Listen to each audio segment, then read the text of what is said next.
በድሮ ዘመን የቻይና ንጉስ እያረጀ በመሆኑ ምክንያት እሱ የሆነ ነገር ቢሆን የሱ ተተኪ የሚሆን ሰው ለመመረጥ ማዘጋጀት ጀመረ።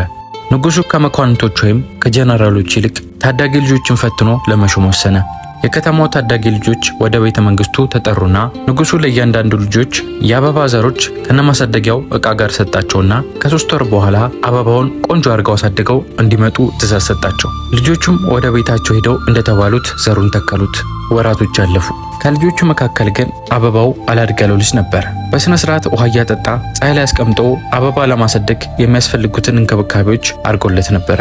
አበባው ግን አላድግ አለው። ንጉሱ ከ3 ወር በኋላ የልጆቹን ውጤት ለማየት ወደ ቤተ መንግስቱ ጠራቸው። ልጆቹም አበባቸውን ይዘው ወደ ቤተ መንግስቱ መጥተው ንጉሱ ፊት ለፊት ተደረደሩ። ንጉሱ እየተራመደ የሁሉንም አበባዎች ማየት ጀመረ። የሚያማምሩ አበባዎች ሆነዋል። ንጉሱ ግን ደስ አላለው። እየተመለከተ ሄዶ መጨረሻ ላይ ሲደርስ አበባው አላድግ ያለው ልጅ ተሳቆ አንገቱን ደፍቶ የአበባ ማሳደጊያውን ዕቃ ብቻ ይዞ ቆሟል። ንጉሱ ፈገግ አለና ተተኪን አግኝቻለሁ ብሎ ተናገረ። ሁኔታውን ሲታደሙ የነበሩ ሰዎች ደነገጡ። ንጉሱ የሰጣቸው የአበባ ዘሮች ተቀቅለው ስለነበረ በምንም አይነት መንገድ ሊያድጉ አይችሉም ነበር። ንጉሱ ፈተና እንደነበረ ነገራቸው። ሁላችሁም ለስልጣኑ ብላችሁ ሌላ ዘር ተጠቅማችሁ አበባውን አሳድጋችሁታል። ይሄ ልጅ ግን ሐቀኛ ነው፣ እውነቱን ለማሳየት ብሎ ዕቃውን ብቻ ይዞት መጥቷል ብሎ ነገራቸው። ልጁ ሐቀኛ በመሆኑ ምክንያት የንጉሱን ንግስና ማግኘት ቻለ።